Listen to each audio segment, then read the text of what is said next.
Dikutip dari media, manajemen PT Merdeka Copper Gold Tbk (MDKA) mengatakan percepatan dilakukan dalam pembangunan fasilitas Carbon in Leach (CIL) dengan kapasitas penuh 12 juta ton biji per tahun dari sebelumnya hanya berkapasitas 7,5 juta ton biji per tahun.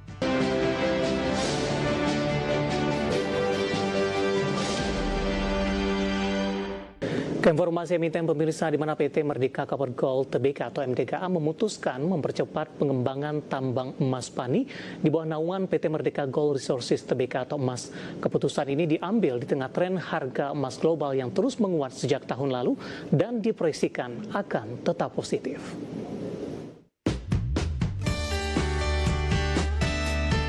Dikutip dari media, manajemen PT Merdeka Copper Gold Tbk (MDKA) mengatakan percepatan dilakukan dalam pembangunan fasilitas Carbon in Leach (CIL) dengan kapasitas penuh 12 juta ton biji per tahun dari sebelumnya hanya berkapasitas 7,5 juta ton biji per tahun. Dengan percepatan ini, fasilitas CIL di tambang emas Pani diproyeksikan sudah dapat berproduksi di 2028 atau lebih cepat 1 tahun dari rencana awal. General Manager Corporate Communication PT Merdeka Copper Gold Tbk (MDKA) Tom Malik mengatakan perseroan berpotensi meningkatkan produksi emas lebih cepat dari rencana awal sekaligus memaksimalkan momentum harga emas global yang tengah berada dalam tren penguatan. Manajemen menambahkan, untuk pembangunan fasilitas CIL berkapasitas 12 juta ton biji per tahun, kebutuhan belanja modal atau CAPEX diperkirakan mendekati 1 miliar dolar Amerika dan realisasi CAPEX tersebut direncanakan berlangsung dalam 2 tahun ke depan. Diketahui, sebelumnya pengembangan tambang emas Pani yang kini berada di bawah naungan PT Merdeka Gold Resources Tbk (EMAS) mengacu pada feasibility study yang diselesaikan di kuartal 1 2024. Dalam studi tersebut, asumsi harga emas yang digunakan berada di level 2.000 dolar Amerika per troy ounce dengan tahapan pengembangan tambang yang direncanakan bertahap. Tahap awal fasilitas heap leach yang ditargetkan mulai berproduksi di 2026. Selanjutnya, fasilitas pengolahan Carbon in Leach (CIL) berkapasitas 7,5 juta ton biji per tahun dijadwalkan beroperasi di 2029, lalu ditingkatkan menjadi total 12 juta ton biji per tahun di 2032. Dari berbagai sumber untuk IDX Channel. Secara teknikal di sepanjang perdagangan hari ini saham MDKA tetap bertahan di zona hijau meskipun penguatan terbatas di tengah pelemahan dalam indeks harga saham gabungan di sepanjang perdagangan hari ini. Langsung saja kita ke grafis yang pertama, pemirsa, kita akan coba lihat pergerakan intraday saham MDKA di sepanjang perdagangan hari ini.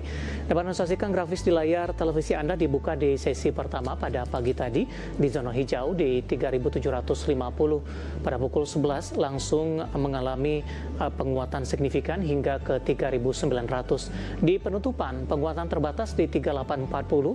Di secara pembukaan sesi kedua hari ini posisi MDKA menguat tipis di 3850. Saat ini posisi MDKA penguatan terbatas di 0,80% di 3.770. Secara intraday hari ini MDKA sempat menguat di atas 2% pemirsa hingga mampu menembus di level 3.900-an. Kita akan coba lihat posisi pergerakan saham MDKA paling tidak 6 bulan terakhir. Ke grafis selanjutnya di perdagangan 20 Agustus masih diperdagangkan di level 2.300-an pemirsa. September bahkan Oktober sempat tertekan ke 2.060, November menguat ke 2.420, Desember dan Januari mengalami tekanan kembali ke 2.330. 24 Februari di perdagangan hari ini saham MDKA melesat secara intraday ke 3.900-an dan pembukaan sesi kedua penguatan terbatas ke 3850. Ya, tampaknya 3.900 hari ini saham MDKA merupakan salah satu level tertingginya dan menjelang penutupan penguatan terbatas ke 3.770. Dari sisi valuasi dengan beberapa indikator yang ada, grafis selanjutnya pemirsa kita akan coba lihat dari posisi price to earning ratio-nya atau posisi PER-nya minus di 121.92 kali, PSR di 3.29 kali, PBV sudah jauh di atas 1 kali di 6.66 kali dan PCFR di 24.26 kali. Ya, kombinasi secara fundamental, teknikal dan juga dari sisi valuasi dan semoga bisa menjadi salah satu referensi untuk Anda. Kita beralih ke informasi indikator perdagangan lainnya pemirsa, di mana nilai tukar rupiah berbalik melemah ke level 16.800-an per dolar Amerika Serikat di tengah indeks dolar Amerika rebound dan bertahan di level atas maksud kami. Dikutip dari data RTI di perdagangan Selasa siang tadi, rupiah melemah di 0,23% di 16.828 per dolar Amerika, di mana sebelumnya rupiah dibuka melemah di 0,12% di level 16.805 per dolar Amerika. Sementara indeks dolar Amerika di Selasa pagi menguat di 0,09% di 97,796. Indeks dolar Amerika bangkit usai koreksi di 0,09% di 97,706 di perdagangan Senin. Pergerakan rupiah masih dipengaruhi indeks dolar Amerika yang kembali bangkit di tengah pasar mencermati putusan Mahkamah Agung Amerika yang membatalkan sebagian besar tarif darurat. Namun di saat bersamaan muncul ancaman kebijakan tarif lanjutan dari Trump yang membuat pelaku pasar kembali waspada. Ketidakpastian ini menjaga permintaan terhadap dolar Amerika meski pergerakan cenderung fluktuatif.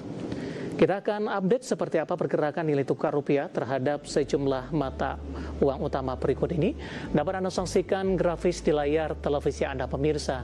Pergerakan nilai tukar rupiah terhadap dolar Amerika Serikat di 16.827 rupiah. Update jelang penutupan, pasca penutupan dari data RTI, pelemahan terpangkas di 0,14% di 16.814 per dolar Amerika. Terhadap euro di 19.844 rupiah, pound sterling di 22.701 rupiah, kemudian terhadap yen Jepang di 108,47 rupiah.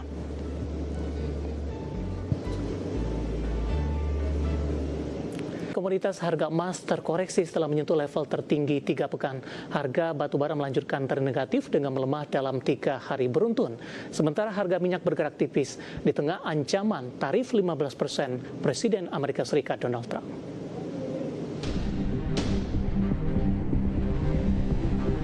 Harga emas dunia terkoreksi di Selasa pagi setelah sebelumnya menyentuh level tertinggi dalam lebih dari 3 pekan.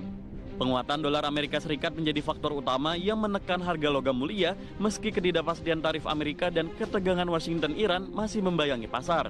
Di Senin harga emas dunia melonjak 2,5% di level 5.231,2 dolar Amerika per troy ounce. Sementara di Selasa pagi harga emas dunia di pasar spot melemah 0,13% di 5.237,89 dolar Amerika per troy ounce.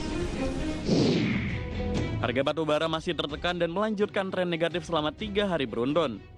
Merujuk Refinitiv, harga batu bara di Senin waktu setempat di 119,4 dolar Amerika per ton, turun 0,87%. Harga batu bara koreksi dibayangi sentimen negatif dari aktivitas pembelian Cina melemah setelah periode liburan sehingga likuiditas pasar spot menurun. Sementara India menjadi pembeli marginal, tetapi pabrik baja India membeli secara selektif dan hanya untuk kebutuhan jangka pendek. Harga minyak dunia bergerak tipis di Selasa di tengah pasar mencermati perkembangan perundingan nuklir Amerika dan Iran dan ancaman tarif dagang 15% Presiden Trump. Mengutip Reuters, harga minyak Brent turun 0,1% ke 71,40 dolar Amerika per barel. Sehari sebelumnya, harga ke 72,50 dolar Amerika, level tertinggi sejak 31 Juli. Minyak mentah WTI Amerika melemah 0,2% ke 66,20 dolar Amerika per barel. Di sesi sebelumnya, harga sempat naik ke 67,28 dolar Amerika, tertinggi sejak 4 Agustus. Dari berbagai sumber untuk IDX Channel. Dan seperti apa update terkini pergerakan harga sejumlah komoditas yang berhasil dihimpun oleh tim redaksi kami sampai dengan sore hari ini waktu Indonesia Barat. Dapat Anda saksikan grafis di layar televisi Anda pemirsa, di mana minyak WTI menguat di 0,56% di level 66,68 dolar Amerika per barel. Nikel menguat cukup signifikan di 2,61% di 17.701 dolar Amerika per metrik ton. Emas melemah di 0,89% di level 5.180 dolar Amerika per troy ounce. Sementara CPO melemah di 0,29% di level 4.116 ringgit Malaysia per tonnya.